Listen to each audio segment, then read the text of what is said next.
Министр обороны США впервые не примет участие в Рамштайне. Зловещий сигнал для всего мира. Подробности. Не отошли от одного удара, как вновь хлопок. В России загорелся второй за 2 дня завод моторов для военной техники. А Великобритания в 10 раз увеличит поставки дронов. Лето будет жарким. Полиция бессильна. В центре Москвы начали похищать людей. Законы окончательно умирают в опасности. Каждый.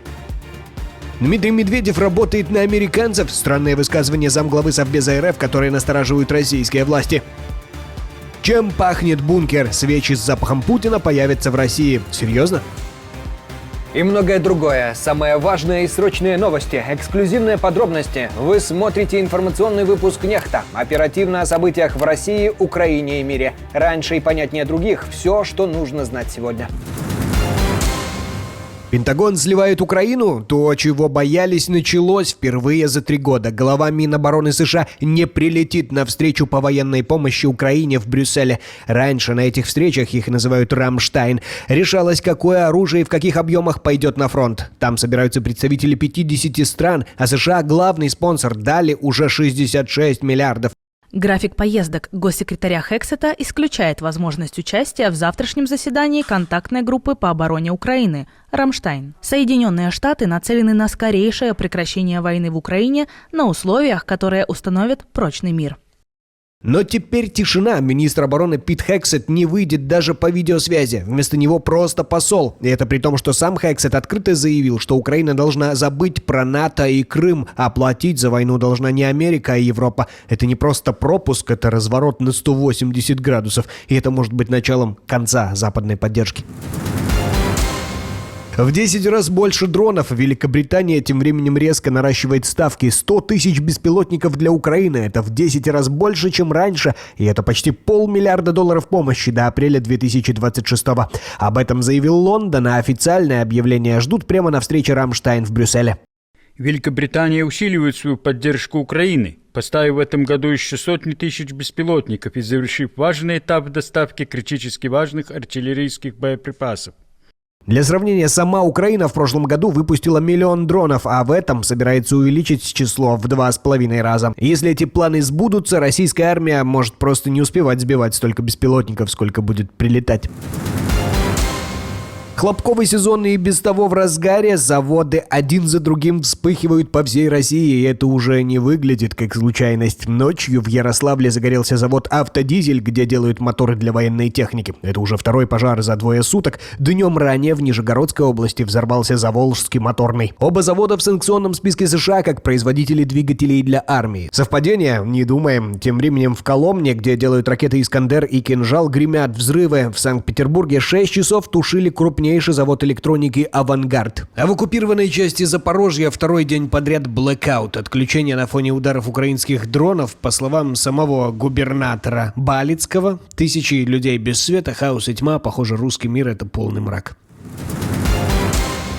Помогите, это не полиция, а похищение посреди Москвы, и никто не вмешивается. Помогите, пожалуйста, вызовите полицию, это не полиция. Прямо на Ярославском вокзале, как в криминальном боевике, неизвестные схватили мужчину, протащили через весь зал, закинули в черный Мерседес с мигалкой и уехали. Полиция не успела или не видела. Папа, спасите, ребят!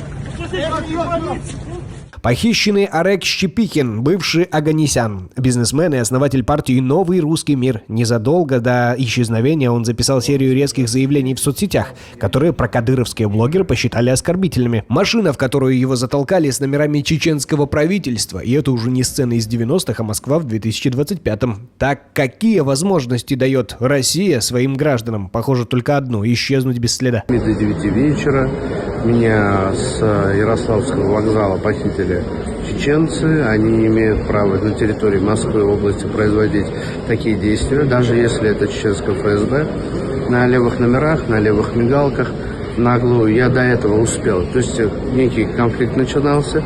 Я позвонил в полицию, попросил срочно прийти. Но даже на вокзале полиции местной своей вот этой, у него должен быть опорный пункт. И там вот в тех местах хотя бы по одному человеку должно стоять. Никого из них не было. То есть полиция не успела приехать. Они приехали раньше. Меня, грубо говоря, похитили, вывезли за город. как это, ну, сильно не пытали, больше опрос. Не опрос, а вот это как называется? Допрашивали? Да, допрашивали, грубо.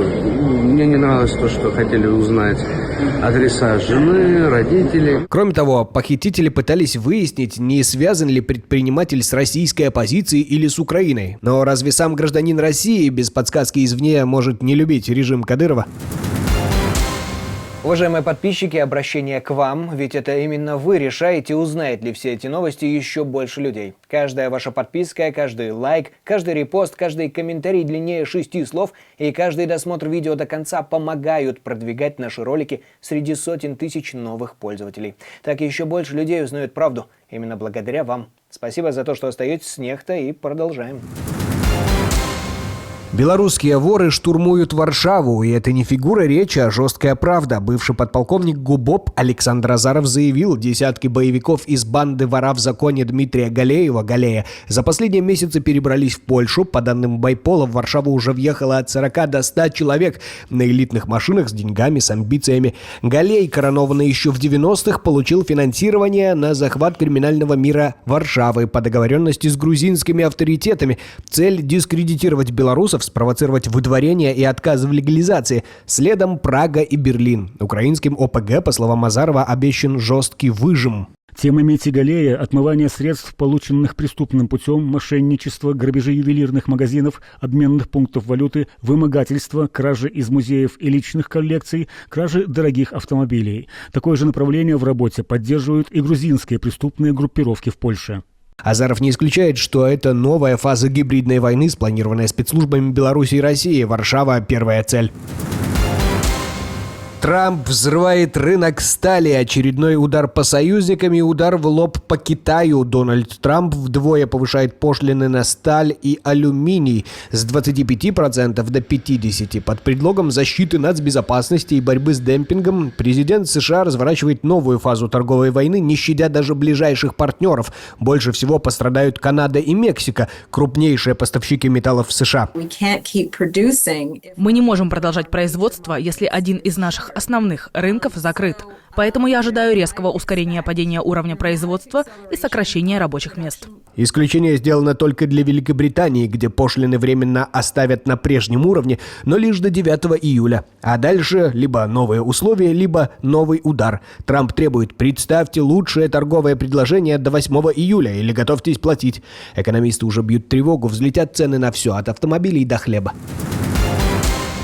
Тем временем сразу минус 36%. Автообвал в России. И снова крайне не они. В России рушатся продажи новых машин. В мае 25-го спрос на авто упал на 28% по сравнению с маем прошлого года, сообщает Автостат. А у АвтоВАЗа настоящая катастрофа. Продажи ЛАД просели на 36%. Это худший показатель среди крупных брендов. В чем причина? Эксперты ссылаются на насыщение рынка, рост утильсбора и ставок по кредитам. Про войну молчат. Видимо, разбомбленная логистика, санкции и падение доходов населения не фактор. Руководитель АвтоВАЗа Максим Соколов жалуется: раньше мешал Запад, теперь мешают китайцы. А как завод собирается бороться с падением спроса? Ну, конечно же, повысить цены. Гениальный ход в стиле русского автопрома.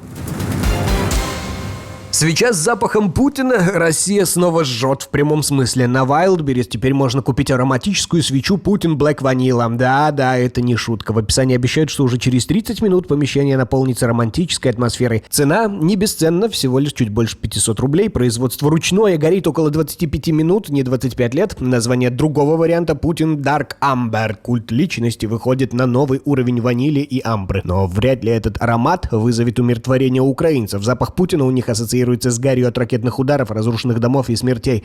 Возникает лишь один вопрос: когда на маркетплейсе появится свеча с запахами из чемодана Путина? Медведев работает на Вашингтон. Такого поворота никто не ожидал. Сенатор США Линдси Грэм, один из главных ястребов и русофобов Вашингтона, благодарит Медведева. И не за что-нибудь, а за честность. После того, как Дмитрий Медведев заявил, что переговоры нужны не ради мира, а для скорейшей победы и полного уничтожения неонацистской власти, Грэм ответил ему в X: Поздравляю господина Медведева с редким моментом честности, исходящей от российской пропагандистской машины. Я признателен вам за то, что вы ясно дали понять всему миру, что Путин и Россия нисколько не заинтересованы в мире. Выходит, запасной президент России прямо подыграл американским сенаторам, которые уже требуют от Трампа новых санкций против Москвы. Как думаете, поможет ли откровенность Дмитрия Алкогольевича Линдси Грэма убедить хозяина Белого дома в необходимости введения новых драконовских санкций, закон о которых сенатор недавно подготовил? И что это вообще было? Случайный слив или работа по методичке Госдепа? Легенда фронта идет на повышение. Роберт Броуди, он же Мадьяр, официально назначен командующим силами беспилотных систем Украины. Его дроны уже прозвали «Карой небесной». На одного погибшего оператора приходится целый батальон уничтоженных оккупантов. Операция «Паутина» стала прорывом. Теперь война БПЛА выходит на новый уровень. Следующая цель – дроны против танков в реальном времени. Корейский хаос закончился, присяга за сутки. В Южной Корее разрядка после полугода политических штормов. Новый президент Ли Джи Мён вступил в должность всего через день после выборов. Обещает: возродим страну после попытки ввести военное положение прежним главой. Курс на мир с КНДР, осторожность с Китаем и союз с демократиями. Страна выдохнула. Стадия принятия китайская. 5 месяцев унизительного ожидания, и вот Александр Лукашенко наконец-то удостоился приема у дорогого товарища Си. Не в январе, как планировалось, а почти летом, после выборов, после визита Путина, после всех. И даже здесь, неофициально, без галстука, без протокола, по-семейному. Только вот семья странная. Си пришел один, а Лукашенко с Колей. Привет! Посол Беларуси в КНР сам выдал уровень приема. Это семейный визит, то есть без почестей, без красной дорожки, без особого значения. Лукашенко ждал аудиенции 2 дня. А когда дождался, китайский лидер встретил Коляна словами «привет», а не папу. Даже тут все ясно. Отдельное спасибо за то, что досмотрели до конца. Спасибо за ваше доверие. Жду развернутых комментариев, лайков и репостов. Это важно для того, чтобы нас становилось больше. На этом пока все. Доброго вам вечера. До новых встреч и хороших вам новостей.